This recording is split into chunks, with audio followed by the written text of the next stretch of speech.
We are a communications organisation that works in the intercultural and interfaith field. We manage the communications for the likes of His Holiness the Dalai Lama, Mahatma Gandhi's grandson, different faith groups and peace organisations around the world. I'm privileged to be joined here by Mr. Imtiaz Muqbil to my left. He's the executive editor of Travel Impact Newswire and a columnist of the Bangkok Post here in Thailand. To his left is Mr. Saeed Abu Hirja. I'm sorry about the pronunciation.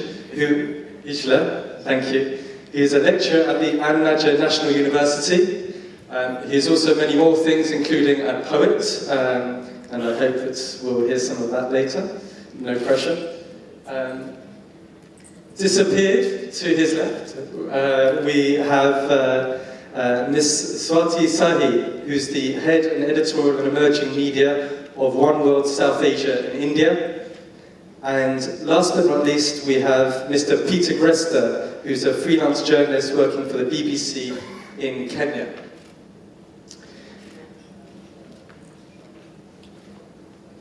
Now, conflict management and ICTs.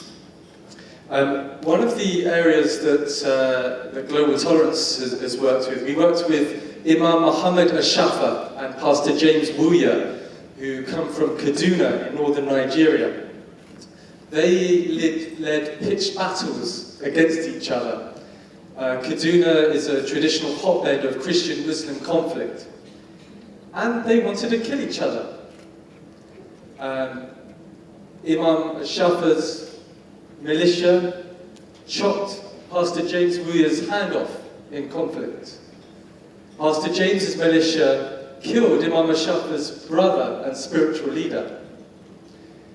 There was at one point where Pastor James was holding a pillow very close to Imam Ashafa's face. He was going to smother it. And suddenly, through their faith, the faith deep within their hearts, they came to a moment of reconciliation. They are now best friends, leading interfaith efforts around the world. And there was a film made about them called The Imam and the Pastor, which is used as a media to help build reconciliation, interfaith dialogue in Kaduna, in Nigeria, and other places around the world. So one of the things that I'd like us all to bear in mind when we're talking about media and ICT is not just thinking about the media in terms of traditional newspapers and broadcasts. As we've been hearing from the panels, it extends to mobile phones, films, comedy, computer games. And so we'd like to bear that in mind. And I'd like to start off by passing the mic to Mr. Imtiaz Muqbil, who will share his reflections, and then we will have an interactive session around some of the key issues in this area. Imtiaz.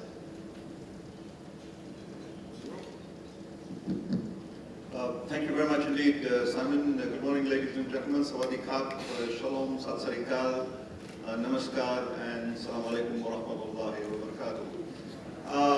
Ladies and gentlemen, how many of you know what this word means? Gigo. Gigo. Did you raise your hand? Gigo. G-I-G-O. What does this mean? Anybody knows?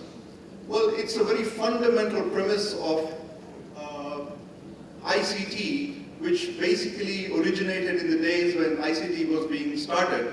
Professor Srisakdi will know it. It basically means garbage in and garbage out. Which means if you write garbage software for the hardware, the eventual result will be garbage. This morning you heard both Professor Srisakdi mention the use, he cited the allegory of the air we breathe as being an example of how he would like to see the internet materialize. You also heard Professor Funakawa this morning use the other allegory of the human system as blood vessels.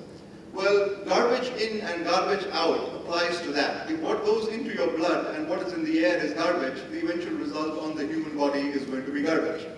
So the same philosophy eventually applies also to the way we do, we match up ICT with peace and conflict resolution. If you open the newspaper this morning, as again Professor Srisakdi mentioned, if you open the newspaper, open the television, listen to the news, whatever else, the vast majority of stuff basically will be garbage. It'll be about people killing each other, it'll be about all kinds of mayhem, murder, rape, conflict, etc., etc. So you begin the day not by looking in the mirror and asking yourself how you're going to improve yourself, but you begin the average day by inundating yourself with a massive amount of garbage that goes into the system, thanks to the media. Now, why is this happening is one of the key questions that is actually confronting journalism today, independent journalism.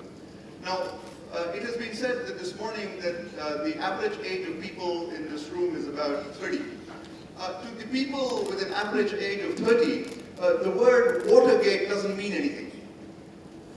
The word Woodstock doesn't mean anything. The Vietnam War doesn't mean anything. But these are phenomenal lessons of history that need to be passed on to the future generation by the current generation, in order that the future generation does not end up repeating the mistakes of the past generation. Vietnam War, which took place just a couple of 100 kilometers down from here, and is very much rooted in the psyche of the people in this part of the world, was brought to an end largely by good, solid journalism. Watergate was one of the most phenomenal episodes in the history of journalism, was also led to effectively the first kind of regime change in a democratic society by good quality, hard-hitting journalism. Now we, who are 50 years old, for us it is a responsibility of good journalists today, in today's age, to pass on the benefits of some of these life-changing, and I mean life-changing episodes to the future generation, to people who are 30 years and above, to know that the difference between truth and lies helps stop a war, help put corrupt leaders out of power, liars out of power. That's what basically makes the difference between peace and war. In an age of democracy, again, if you elect bad leaders, you're going to get bad policies. Garbage in and garbage out. Very simple. This is one of the downsides of living in a democracy. So, in the last, if you see this year, for example, next week is going to be the fall of the Berlin Wall, the 20th anniversary of the fall of the Berlin Wall. Now, if you ask yourself, again, the role of the media in the events leading up to the fall of the Berlin Wall and the eventual demise of communism has also been a phenomenal exercise in good quality journalism that led to, again, a life-changing experience. But again, if you're pushing 30, that probably doesn't mean too much, because most of the kids around that time would have been only about 10 years old. Now, I personally come from India. If most of you who come from India, I also live in a city called Bombay. In that city, there is a very major railway station where there is one sign that says very clearly, and I've never forgotten this because I've seen it every day in my life as I used to go to college. It said very simply, the people will not fight if the leaders do not. Very simply, the people will not fight if the leaders do not. If you elect a bad leader who sends you off to war, who sends your kids off to war, you're going to have a problem with that. Again, garbage in and garbage out. We are looking at an age when, in an age of information anarchy and information overload, for us journalists, 2 or 3 questions that come to mind. And I'm going to conclude with these 4 questions and then open it up to, and back to Simon.